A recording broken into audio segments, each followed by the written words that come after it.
ሰላም ሰላም እንዴት ናችሁ? እግዚአብሔር ይመስገን እኔ ደህና ነኝ። ዛሬ እጅግ በጣም ተአምረኛ የሆነ የፀጉር ማስክ ነው ይዤላችሁ የመጣሁት። ፀጉራችሁ ለሚረግፍ ጫፍ ጫፉ እየተያያዘ እየረገፈ ላስቸገራችሁ፣ ለደረቅ ፀጉር፣ ወዝ ለሌለው፣ አላድግ ብሎ ላስቸገራችሁ ፀጉር እጅግ በጣም ሀሪፍ የሆነ የፀጉር ማስክ ነው ይዤላችሁ የመጣሁት። እጅግ በጣም ደጋግማችሁ ተቀቡት። ጥሩ ውጤት እንድታገኙ በየ7 ቀኑ ተጠቀሙት። ቢያንስ በወር 4 ጊዜ ተጠቀሙት።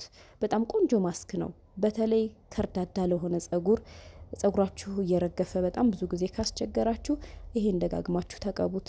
መርገፉን ሙሉ ለሙሉ ያስቆምላችኋል፣ ያበዛላችኋል። ፀጉራችሁ እንዲበዛ የምትፈልጉ ልጆች ይሄን ተጠቀሙ። ስለዚህ ይሄን ቆንጆ ማስክ ለመስራት የሚያስፈልገን ካሮት፣ አንድ ካሮት አጥቤ ቆሻሻውን አንስቼ ፈቅፍቄ ነው ያቀረብኩት። ከዛ እንደዚህ አድርገን ቆንጆ አድርገን እንከትፈዋለን። በአንድ ብርጭቆ ውሃ ነው የምንፈጨው ማሽናችን እንዳይበላሽብን። ስለዚህ መፈቅፈቅም ትችላላችሁ። ያው ካሮት በጣም ከባድ ስለሆነ ስለዚህ ለመፍጨት ነው የምንለው ማለት ነው። ከዛ አንድ ብርጭቆ ውሃ ጨመርኩኝ። ከዛ እንፈጨዋለን ማለት ነው። ውሃውን ብቻ ነው የምንወስደው፣ ዋናው ውሃው ስለሆነ ማለት ነው። ካሮት በጣም ለከርዳዳ ፀጉር፣ ለሚረግፍ ፀጉር፣ ለወዙ በጣም ይመከራል ዶክተሮች። ስለዚህ ቆንጆ አድርገን እንፈጨዋለን፣ በጣም አድቅቀን ውሃውን እንድናገኝ። ስለዚህ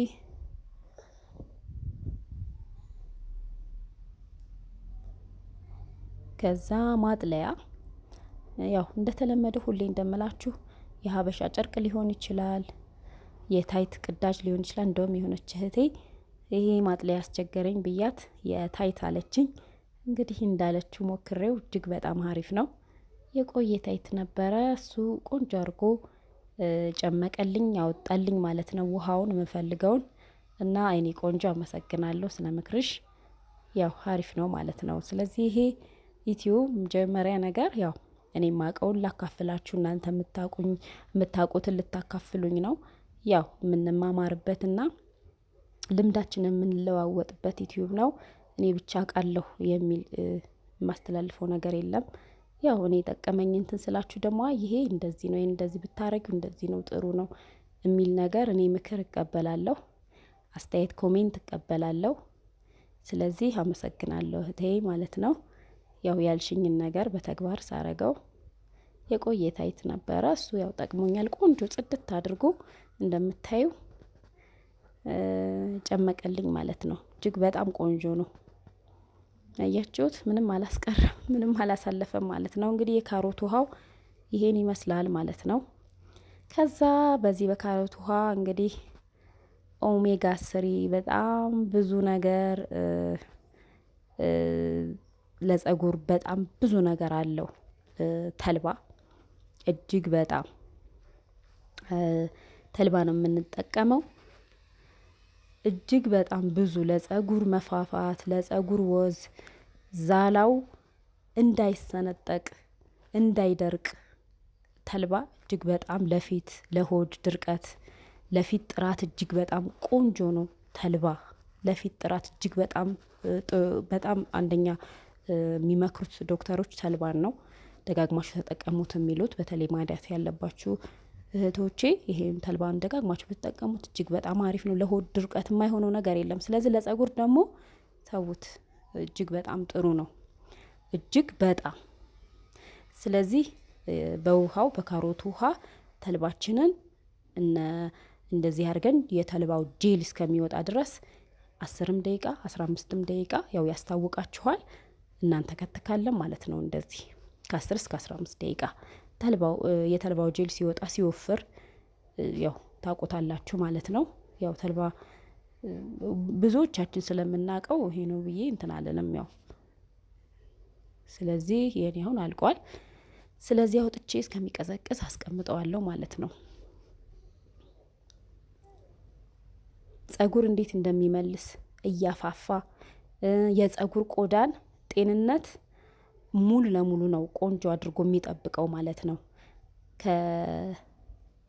እነዚህ እንትን ከጸረ ባክቴሪያ ይሄ ምንድነው ፎሮፎር የማንፈልጋቸው ነገር ቆዳችን ጋር ሲሆን ያሳክከናል። ጸጉር እንዳያድግ ቶሎ በጊዜው እንዳያድግ ቆንጆ ወዝ እንዳይኖረው አመዳም እንዲሆን የሚያደርጉትን ጸረ ባክቴሪያዎች እነሱ ሙልጭ አድርገው ያጸዱልናል። ካሮትም ሆነ ተልባ ማለት ነው። ስለዚህ ይህ እንግዲህ ቀዝቅዞ እያጠለልኩት ነው። ተአምረኛው የጸጉር ማስክ ማለት ነው። ደስ ሲል እውነት። ስለዚህ በተከታታይ እንደምትጠቀሙት አልጠራጠርም። ከ1 አመት ጀምሮ ይሆናል። ከልጅ እስከ አዋቂ ነው የሚሆነው። ቢያንስ በወር 4 ጊዜ ተጠቀሙት። አንድ ማስክ ጥሩ ነው ወይም ጥሩ አይደለም የሚለውን ይስማማችኋል ወይስ አይስማማኝም የሚለውን ነገር ለመለየት ቢያንስ አንድ ማስክ 2 ጊዜ ተጠቀሙት። ከጠቀማችሁም 2 ጊዜ ተጠቀሙት በተከታታይ ማለት ነው። ከዛ በላይ እንኳን እንትን አትበሉ።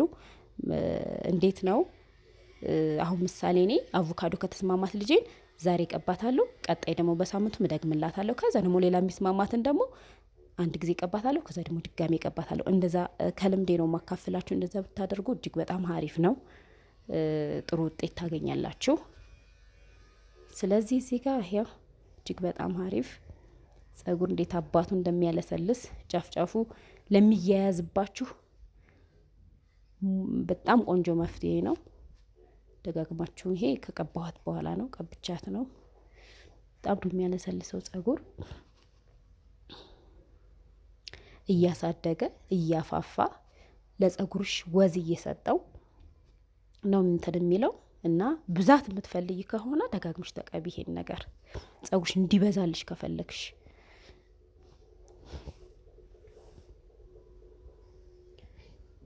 ስለዚህ እንደዛ አድርጌ ከቀባኋት በኋላ ቢያንስ ለ40 ደቂቃ ቆይቻታለሁ።